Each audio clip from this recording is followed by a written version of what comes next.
Hello friends and family, welcome to Sasquatch Sisters Northwest YouTube channel. My name is Angelique and I will be your host as we gather around getting ready to share with you, our listeners, a letter from one of our subscribers of a true encounter. And what better place to share than around the campfire among kindred spirits. So let's settle in, grab a roasting stick and a cold beverage, and let's go.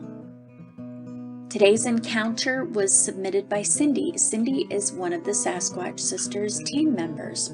Cindy has been a freelance researcher and experiencer for many years. She has taken reports and had countless people share with her their own experiences from the area in which we're based out of, which is in the northern panhandle of Idaho.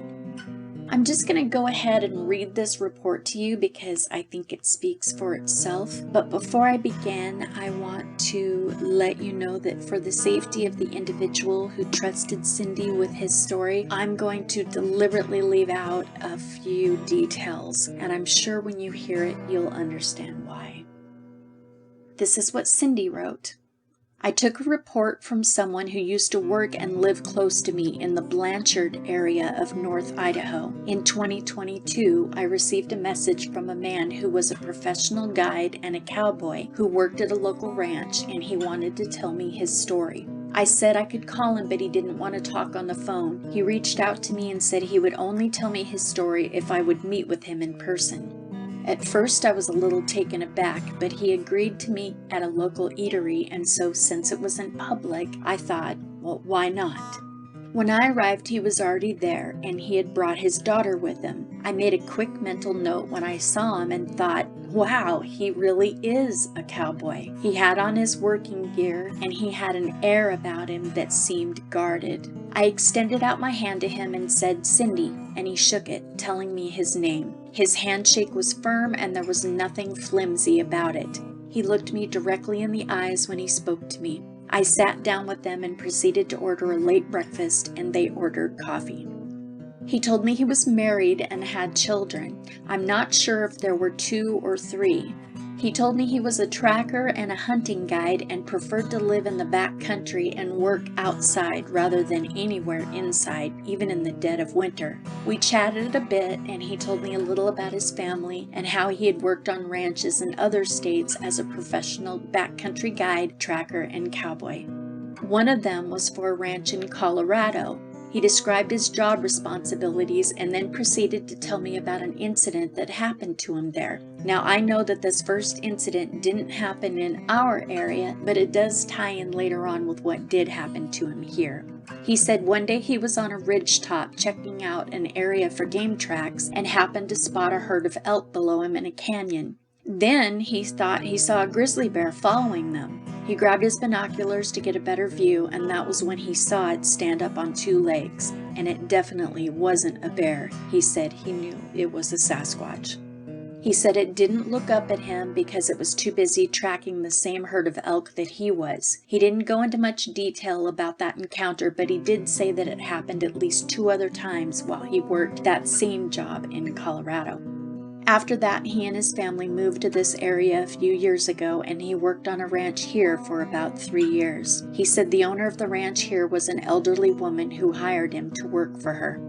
One day he and his son were out fixing fence line, and they rode their 4-wheeler out to the field. While they were repairing the fence, he heard a whirring noise, and he glanced up. Flying through the air above their heads was a full-on log that landed right beside their 4-wheeler. He told me he ran over to his son, and they left immediately and went back home. On another occasion, his wife and daughter were standing outside their home near a pond. There was a stand of cedars, and they watched a Bigfoot come out of the trees. It walked around a parked vehicle and kept going until it disappeared into the woods. When he told me this part of the story, his daughter interrupted him a couple of times to remind him of details he had forgotten to tell me. This man never stuttered or wavered or anything, he just kept talking. I only recorded him after asking his permission to do so. He said it was okay, but not to film him. As he proceeded with his experience, I quickly began to understand why. He told me that one day while he was working with his family in one of the fields, a helicopter landed nearby and he saw a couple of people get out of it. They didn't look like they were federal employees or military or, say, men in black, but they definitely looked like they wanted to talk to him about something important, and they left immediately without doing so when they realized his family was in the vicinity. He thought that was very strange. And then he described to me another event. He told me he was out tracking game and he came across a game trail covered in large human-looking tracks of various sizes up on the mountain at the edge of the property. He said there was a whole bunch of tracks, like an entire clan of Sasquatch prints. He told me that he followed them a little ways up the mountain and found a thick stand of forest where the tracks went in. He said he wanted to track them, but he couldn't at the time and made a mental note to come back the next day or so. He knew the area well, even though he didn't enter that park very often. He went home and told his wife what he had found and what his plans were for the next day. So the following morning he set off before 9 or so, and he told her he'd be back as soon as he finished following the tracks. He went back to the spot where the tracks entered the forest and bent down to take a closer look at them. And while he was bent over and concentrating on the ground, 2 huge male Sasquatches stepped out of the trees into the area where he was knelt down. He immediately looked up and admitted that he had gasped. They looked at him briefly and then grunted or made some kind of a noise. Then they turned and went back in the direction of the other tracks. He said that he waited for a while and then he followed them into the woods. It wasn't a huge stand of forest, and he knew that it would only take him about a half hour to go completely through it and out the other side into national forest or state land. While he was in there, his watch started malfunctioning and then it quit working altogether. He had only been in the stand of trees just maybe for a few minutes, a half hour at most. But when he stepped back out of that stand of trees, his watch started working again. But it was saying that he had been in there for hours. He ended up turning around and going home. He didn't tell me if he went home a different way than what he was used to, or if he had taken a longer route. I doubt it because of the time loss, for which he didn't have any explanation for. When he got home, his wife was worried and asked him where he had been. She had called the owner of the ranch and asked if they knew where her husband had gone. She hadn't been able to reach him on his cell phone all day. And that was another thing that was confusing to him. Cell phones normally work in the general area of where this happened. I guess it is possible that there wasn't any service in that one spot of the mountain, but he said it hadn't happened to him before. He told me there was a neighbor that came to him and stated that she also had an incident where she had lost time as well. He didn't tell me if it was in the same area or not, but I've heard of other reports where there's weird stuff like that happens around here. He also said that one day his wife was outside working in the yard and she looked up and saw a huge bird flying over her head that looked like a thunderbird or a pterodactyl. Now, on a side note, Cindy had said that there was another report that she received from someone else in the general vicinity of this bird sighting of another one, so this wasn't the only one that happened at that area. Cindy goes on, we spent several hours where he told me of many other strange things that happened on or near that ranch. After I shared with him the audio recordings I have and a few of my own encounters, we vowed to keep in touch from time to time. He was very serious when he told me, "Be careful, you live on the other side of the same mountain."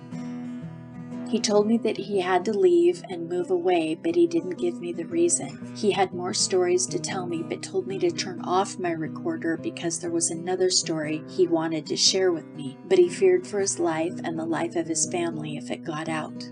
After hearing the story, I can understand wholeheartedly why he moved away. I can't tell anyone what else he told me other than he said that he had always been hired to track certain animals by the Fish and Game Department, and he was always paid like a standard fee of several $100s. But in this particular event, he and a game warden had been hired by the government to track a couple of missing people in another state. But when they flew them to the area, they were told that they'd be tracking a road bear. He was paid several $1,000s for that job and refused to tell me anything else. He feared for the lives of his family if the story was ever leaked.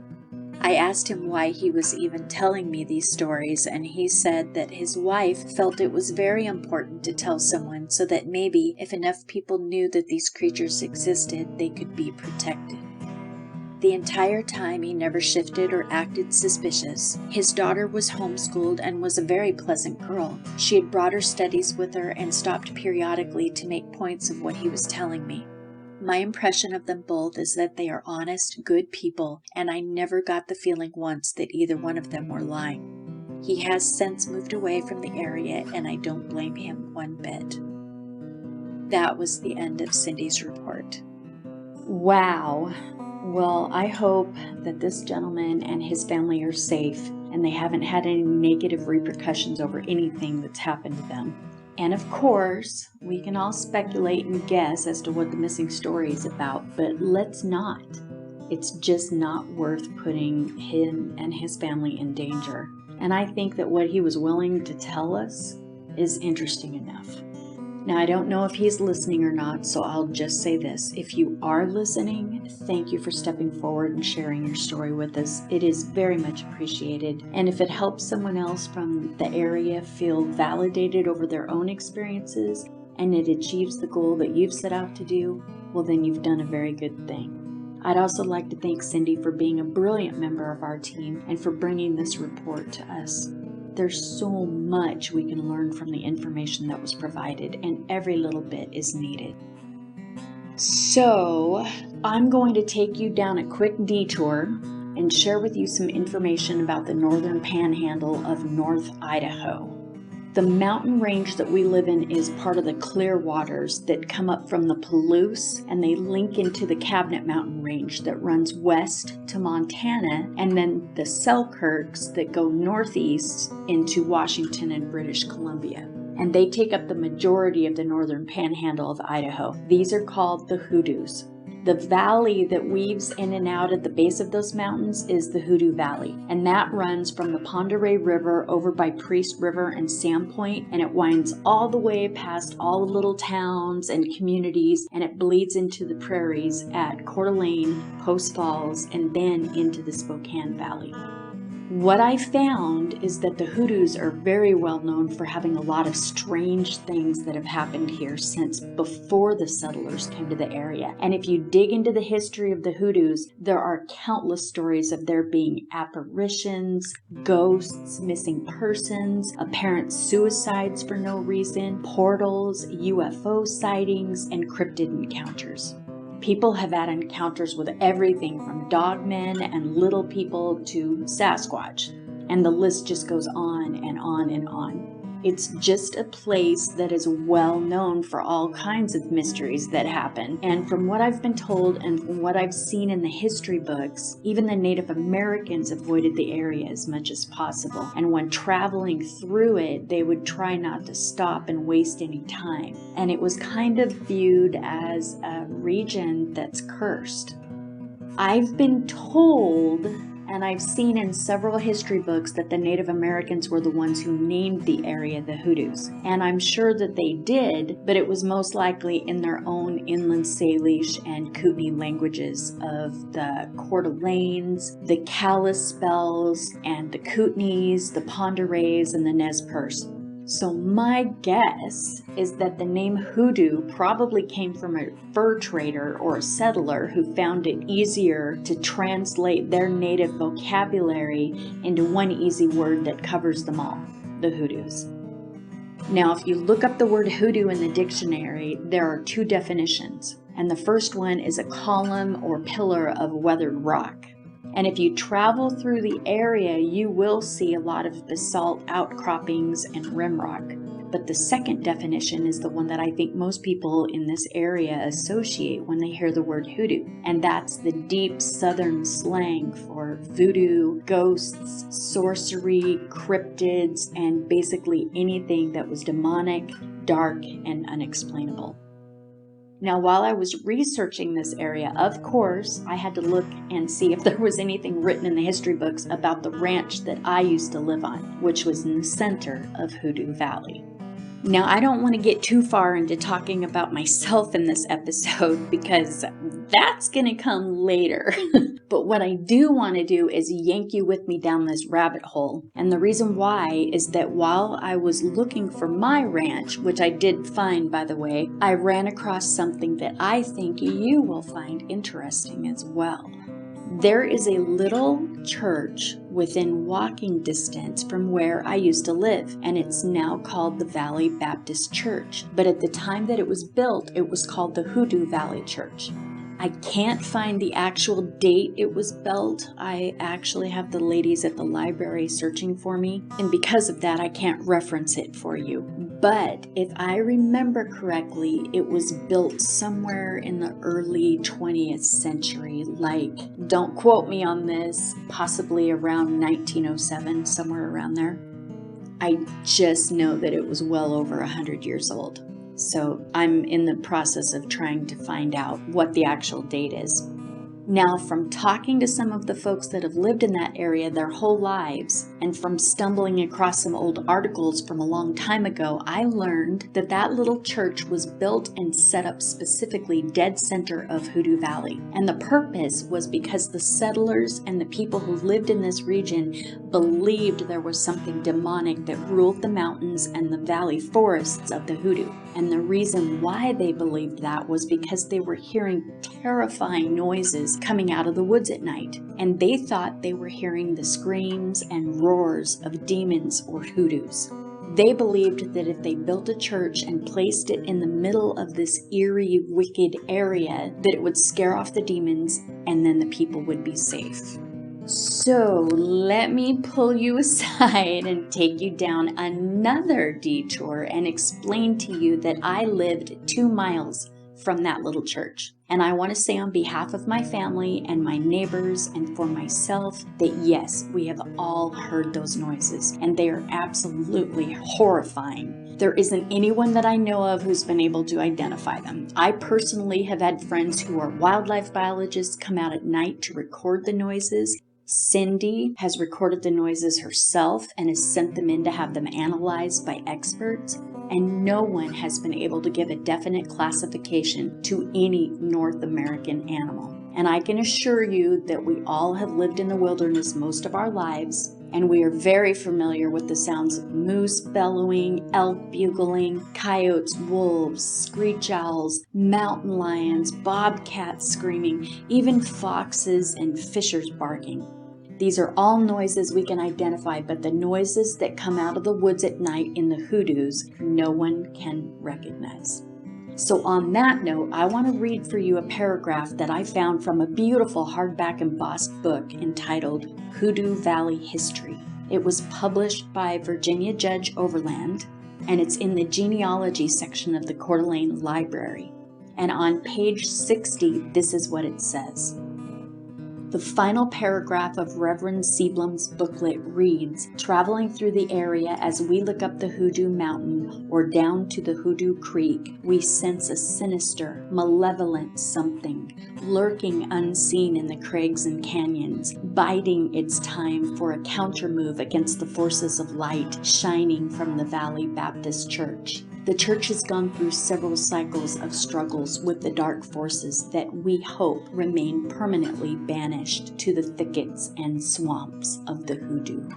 Now, the reason I brought up this little church is not to cause religious debate or argument, so please keep your comments polite and on focus. This is not about religion, it's about history. And all I want to do is bring to everyone's attention that these noises, these sightings, these encounters, and these strange things have been going on for almost 200 years in documentation, with the building of that little church and the belief system of the settlers being the proof of this. Now that church is still being used today, and it's a beautiful little church. And those noises, they are also still heard today. Now, I know that we've taken a few detours, we've gone on some tangents, I've dragged you down a couple rabbit holes, but I want for you folks to understand that the reason why I did veer off for a little while was to show you that these encounters and the things that have happened to this man and his family have been going on in this hoodoo area for generations. He's not the only one.